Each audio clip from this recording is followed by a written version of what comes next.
The city just in their natural form just don't care. What they did was they threatened an eminent domain without the community knowing by getting this property, because the community already had funds to buy this property. And the owner himself told us that they threatened eminent domain, so he sold it to them. And he did charge them a little bit more. And then they asked the community to pay back millions of dollars? Yeah. So what they did was when we realized what was going on, we called them out. Then they had a meeting. And when was this? This was so many years ago. I can't remember. They forgot all of Little Earth. Yeah. But they did. They had everyone else come. So Little Earth found out. We went over there. We raised hell. Then they came and had a meeting. Then they were like, let's have an advisory. Guideline advisory committee on this, and that's when they invited us to the table under the guise of like listening to us and asking us what we wanted as a community. But in all reality, what they did was this is what we have, like what you want, and then we're going to move forward, period. That was the way they invited us, and we said hell no. And then EPNI was formed, the East Phillips Neighborhood Institute, because they told us, go back to your prospective communities and come back to the table and let's talk about all your ideas. And we're like, no, that's like a divide and conquer tactic. We already know as a community what we'd like to see here. So we'll sit here now and we can talk about that. They didn't like it. We even had one of the city staff actually scare at the time our state representative, Karen Clark. Because he was talking about a law that she passed. It's a state law that's unique for, it's a state law that's unique for East Phillips. It's the Clark-Berglund law. It's the Clark-Berglund law, and it has to do with environmental justice and cumulative pollution. He was talking about that, and she had corrected him. And he got mad and told her, she don't know what you're talking about. And she's like, I wrote the bill.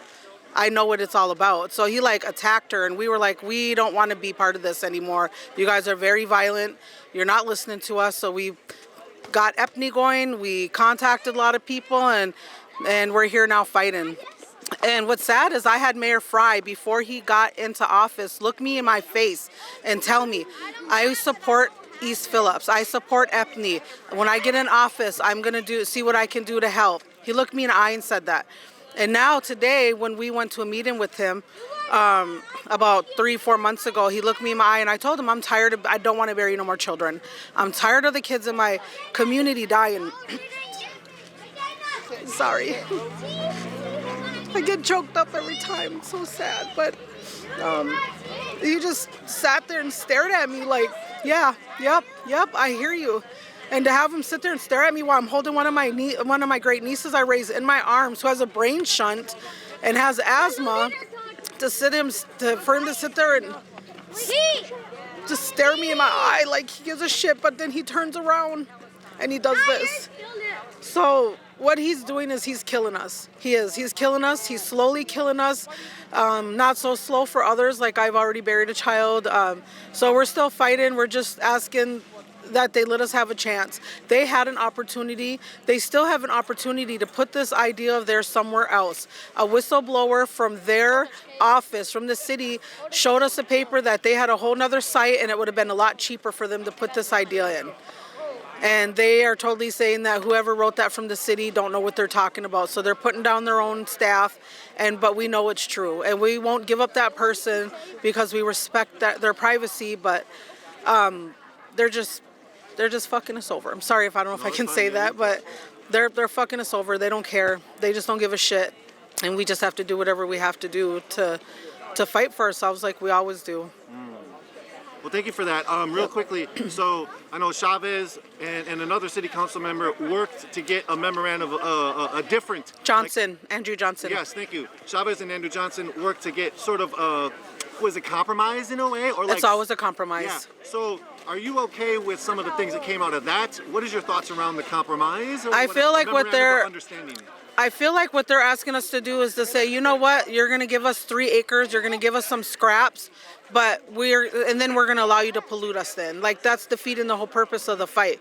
Even if we didn't get our plan there, we don't want their plan there. That's going to pollute us, that's going to kill us.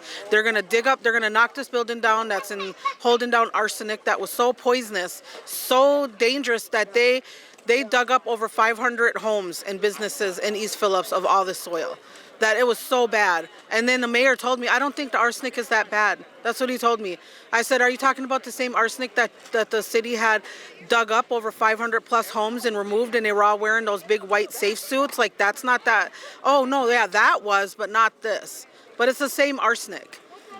And so I don't like the MOU. I don't want to compromise. It's like me going and asking my neighbors, is it okay if your child has a shorter lifespan? Is it okay if your grandma has a shorter lifespan? We already have a short lifespan.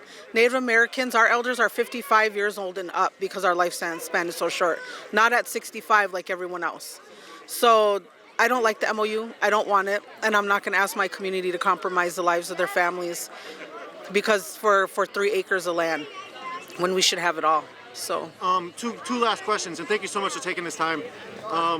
If the city is to move forward and they do complete the operation of demolishing this building, what do you think happens? The second question is, if the people stand up and potentially stop or delay the demolition of this building in this area, what do you think happens? So I think if they complete this, it's a scary thought, because I honestly don't know if Little Earth would be able to survive this, our East Phillips, because of we're so impacted, so much toxic pollution that we have this special state law I talked about, right?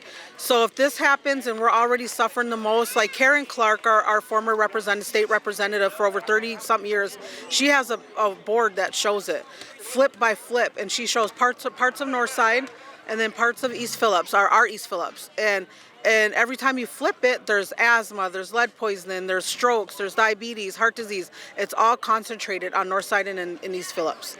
So that's just now. That was actually years ago. So if that happens, I'm really deathly afraid, and I don't know if we'll survive that. And if we do, our children are going to feel that. And there's always this guy who told me, like, our ancestors loved us so much. He said they never even knew us, but they loved us and they fought for us, and that's what we have to do today for our future. We know they're going to exist, and we love them already. So if it don't happen, I feel like, and this is me just having this hope still, is that maybe we'll have a chance with new council members coming in that will support this, that actually want to follow what the city says, community input, safety for community. Supposedly Mayor Jacob Frey just met with UNICEF and was talking about a kid-friendly city, which we know that's not true. So maybe we can live up. They can live up. We're already living up to that. Maybe they can live up to what the city is saying about their communities and their constituents. And we may have an opportunity, I hope. Word. Well, thank you so much. Anything we're missing? Anything else you want to say? That, I don't know, just that animals are sick too. Our animals are dying.